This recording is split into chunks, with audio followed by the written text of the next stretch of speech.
Welcome back to News Now on PNC.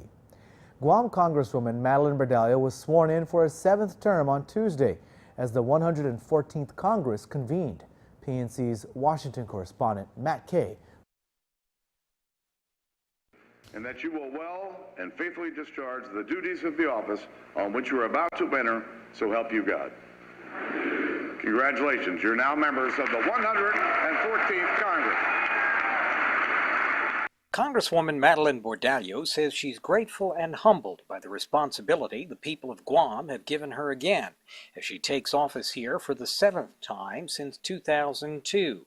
Bordallo was sworn in with other House members on the House floor, followed by an afternoon ceremonial swearing-in by House Speaker John Boehner. She returns to Guam for another ceremonial swearing-in next week. The Congresswoman and top Democrat on the Armed Services Readiness Subcommittee hopes to hit the ground running in the 114th Congress. I'm going to go after the same things as I've been after. The military buildup now seems to be moving along at a good pace, and the visa waiver for visitors from China, we have them from Russia now, and it's been very successful. The compact impact aid, we'd like to raise those numbers. And Bordallo has not given up on war claims legislation despite years of unsuccessful efforts. The delegates failed to secure a select committee to study the constitutionality of the floor vote they had during earlier Democratic rule in the House. Bordallo is hoping for the last-minute motion to succeed, though Democrats, even with the help of a new GOP delegate from American Samoa, did not appear to have enough votes to prevail. Bordallo, meantime, was asked if this would be her last term in Congress. The 81-year-old Congresswoman had this. As long as the Lord gives me good health, and I do have longevity in my family, and you know, the average age here in Congress is it's going up and up. I think we have some people that are in their 90s, so I'm not there yet. A smiling and energetic Bordallo, accompanied to the swearing-in by her granddaughter Nicole, concluded, "As long as I have good health." On Capitol Hill, Matt Kay for PNC News. Guam Waterworks employees are now moving into the new Gloria B. Nelson service facility in Fadian, but could the $30 million building already be showing signs of age? The building, which opened last month, houses both the GWA and the Guam Power Authority. Several employees from the agency have told PNC that there are leaks in the building. One leak from the roof is already causing paint to bubble by a stairwell, according to an employee. GPA Public Information Officer Art Perez denies that there are any leaks, but he did say the building's contractor is addressing a number of minor issues throughout the facility. No leaks have been reported to my office or our manager of engineering, but whatever comes up, they're surely addressed as quickly as possible. Again, we're under 1-year warranty with the building, so with a new building, we expect it to be fully functional. A number of dignitaries will be invited to the new facility next week as the members of the Consolidated Commission on Utilities are sworn in their new conference room on Thursday. As Vatican officials are on island, perhaps investigating the concerns raised about the Archdiocese of Agana, a prayer walk was held today. The purpose, says organizer Dwayne Santos, is to call for peace and unity among the island's Catholic faithful.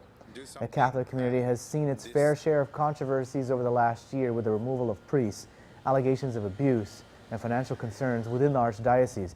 Many of these issues were revealed through online blogs and even a new organization called the Concerned Catholics of Guam.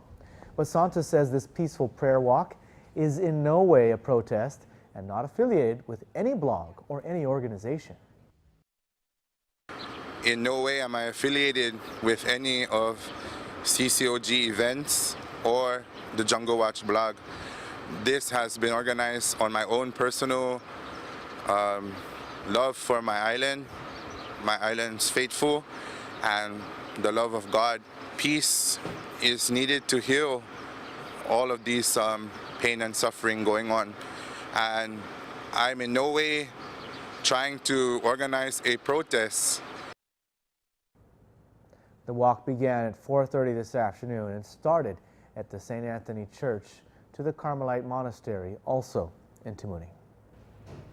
Newly elected Guam Education Board members took their oaths of office last night. Of the 6 elected members for the 7th Guam Education Board, only one is new.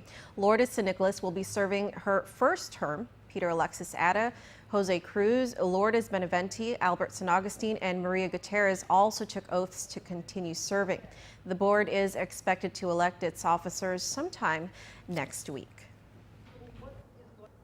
UOG professor Dr. Ron McNinch spoke to the Rotary Club of Northern Guam today about why he feels the public should be concerned about the arrest of Catherine and John Pareto.